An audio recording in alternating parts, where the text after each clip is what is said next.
Hey guys, how are you? Hey, How are you? we're good. How you Good. doing? Good, very good. First off, I guess it's the road question, but how did the collaboration come about and the idea come about? Because as a guy, I really could relate to a lot of the dynamics within the story, and that's great stuff. But what were the origins for this? I guess I'll take a Yeah, little bit. it Yeah. originated with you. Yeah, well, I think the idea was largely mine to begin with, and it was really just birthed from this place of wanting to work in this theme and wanting to explore this theme and being curious about these masculine binaries and why these rules that young men are supposed to live by are so rigid, and how do these men exist if they don't have role models? What is life like if they don't have role models? So that was really the genesis of it for me. And then I went to Hazel, being a Yeah, fan of her work. I was familiar with stuff she had done. I was familiar with her two previous projects and reached out to her pretty much cold. yeah, cold email. Yeah. And then I guess maybe you can jump from there, but Yeah, my previous work was about, or most of my other work is about, I make feminist films about womanhood, and to me, it was interesting to do something that was totally different that I wouldn't have necessarily written. But I took Robert's script, rewrote it, we went back and forth a bit, and then yeah, directed it. And that's how it happened. Robert, for you as a collaborator, when you have a fellow artist rewriting, helping shape the script as a collaboration, are you one of these people, you're mature, you can let go, this is a better idea, or are you one of those people, no, this is my vision, I have to stick. Where do it you was land? really Yeah. tough. No, I'm kidding. Look, I mean, I would like to think I'm a decent collaborator. Of course, Yeah, I think part of the reason why we ended up working together too is because initially there was a lot of overlap in what we saw as potentially what the project might be. I think part of the reason why I went to Hazel is because, like I said before, I was a fan, but like I saw someone who I thought I had similar sensibilities to.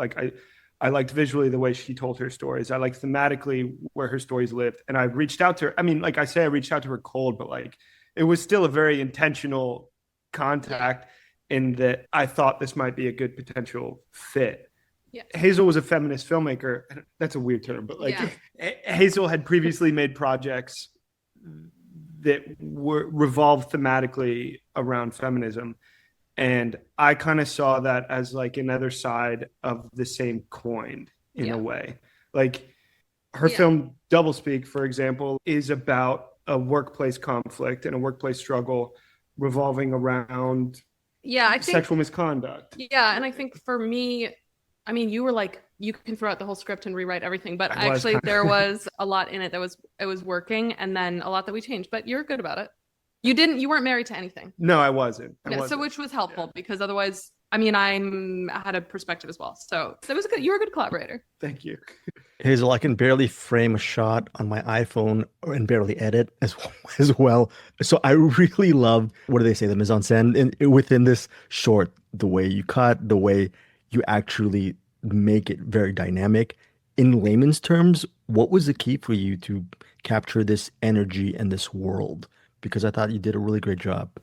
Yeah, I think for me, I'm always looking for the tension and things on a script level, but also in the imagery and in the dynamics of the characters. So there was a lot of, I think that using the two cameras, there's a lot of tension in that. And by creating these sort of clashes, then you enable the subtext to lay beneath and maybe hopefully say more with the images than the script is saying itself. So, and I'm an editor, my background's as an editor, and we had an amazing editor on this film, but I always at the end can't help myself and get in there and do last little bits. It's like part of it. And luckily, he was also a very generous collaborator and let me get in there. So, yeah, it I was was. begging you to. So, Palm Springs International Film Festival Shortfest 2000, were both of you guys very familiar with this? What's the advantage and what's that, and how does it feel? I'm going to turn this story over within the next 24 hours, of course, but how does that feel for both of you just to be part of that? Yeah, I love this festival. This is my third time here with a film, and I feel like it's such a filmmakers festival. And they, the shorts are amazing. It's really good to get to see other people's work in a way that you don't at festivals that are more focused on features. And yeah, it's one of my favorite festivals. So I'm really delighted to be back here with this film.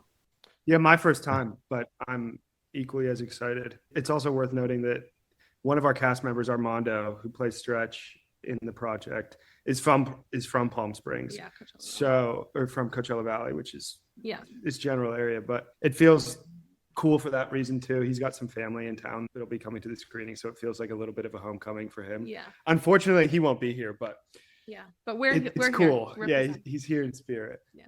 I think for me, whenever I see a really good short, there's a good and bad to it. The good is I was able to watch a really cool short like this, a really great short. The bad is I want the short to scale up. I want to see these characters in a feature length. What was it like for you? I mean, do you have any plans? Because working with Armando, you had a great chemistry as well, and really loved that tension that you created. Hazel, just Yeah. can you just talk about that? Do you guys both want to scale up and do Yeah. maybe, do feature work? Because I think you guys do such an amazing job with the short.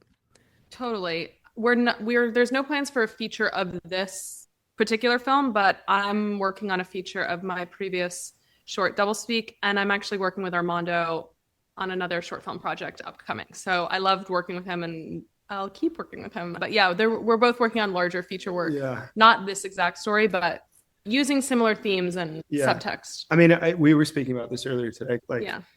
in the number of short films that you've made and the few that I've made that have been my own, it feels like we're both kind of pulling bits and pieces from each short film, and we're stealing things to make into a feature. Now, the feature is not directly pulled from one of them, but every single one of them, in a way, builds to it, I think. Yeah. Robert, what's your first love? Is it the acting, the writing, making films, collaborating? Where does that first love come from? Where does that originate? Yeah, it's definitely the acting. I mean, I'm an actor. I'm a trained actor. I went to drama school. That's my in, and ultimately that's the goal. That's the dream, is to be doing that full time. But I will say, doing things like this, there were parts of it that I really grew to love as well. I love. And you like writing. I like. You write a lot. I write a lot. Writing. Nobody to me, loves writing. Yeah, It's so hard. It's part of it.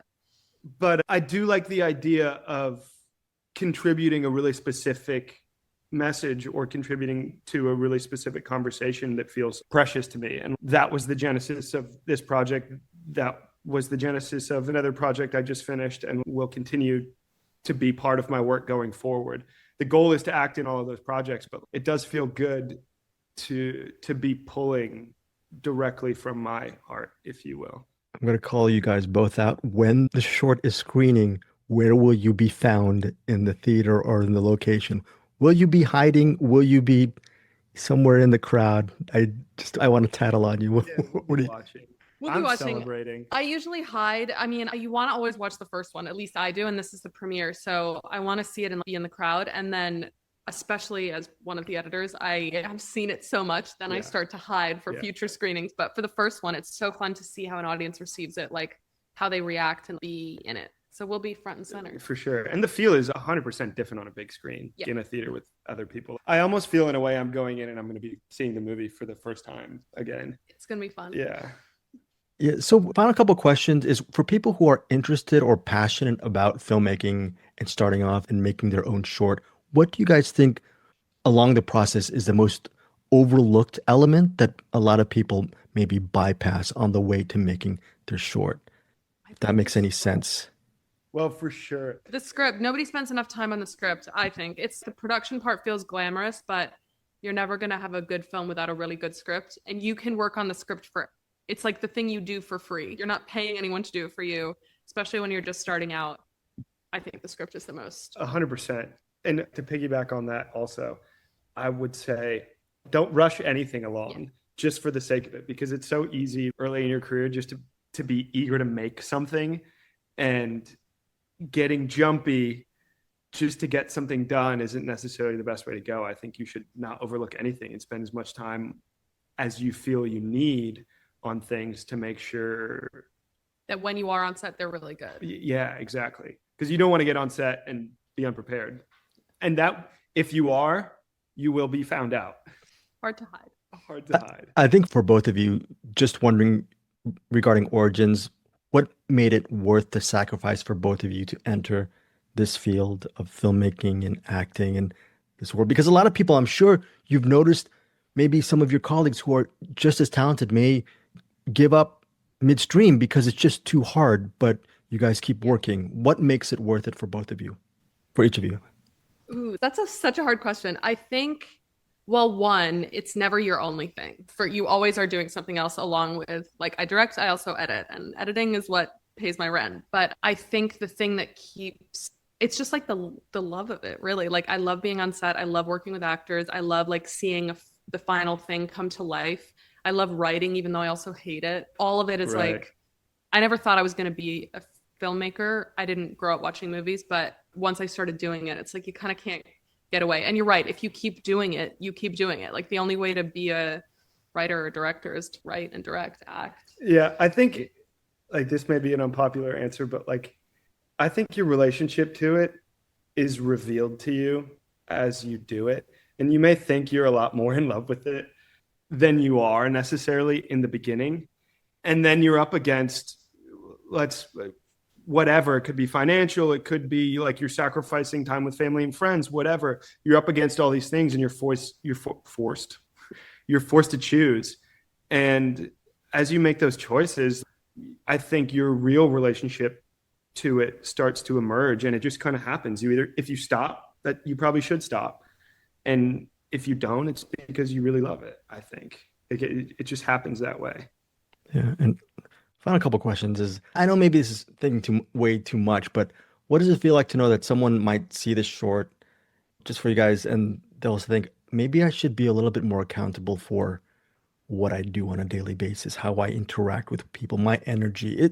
I know that's 500 steps ahead, but does that make this project just feel a little bit more personal for each of you, that someone may take that idea of accountability and into, I guess, into Are their you life, saying I guess? in reference to the message of the project, or in reference Yeah, to I how they think approach their career? how they approach other people within the story of the short itself, the fact that, yeah, the way they're interacting with relationships, and then finally Like, to it in the film, I think that also I don't know, it's hard to take a part of it is it's this microcosm of they're young, and part of what we were trying to do, or what I was particularly interested in, is they're always on the edge of violence. There's always something that's just about to erupt until they're always taking it a little bit too far.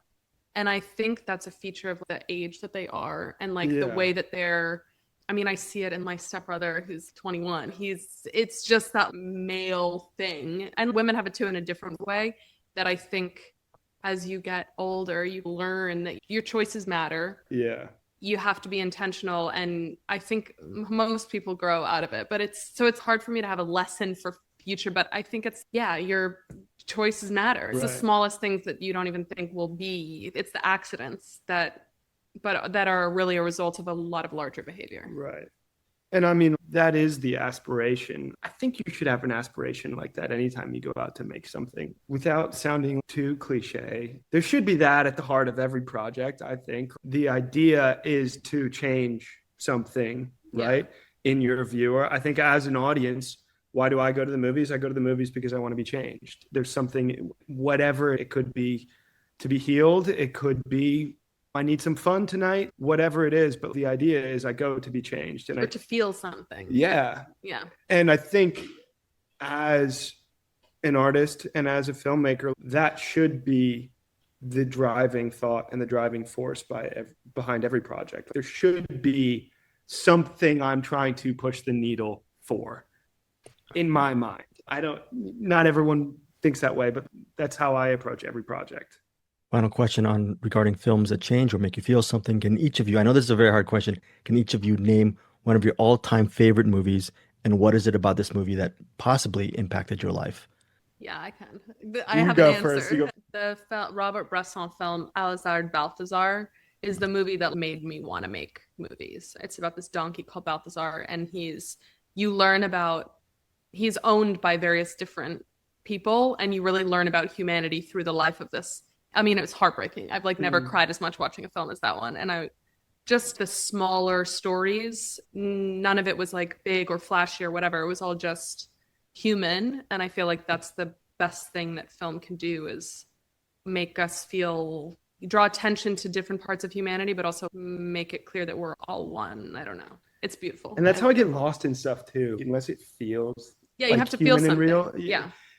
That's how I get lost. Gosh, this is such a tough question to answer. Come on, just pick one. I mean, the thing that comes to mind was I was largely, and it relates to this, I was super inspired by American Honey For this film, yeah. for this particular. film in particular.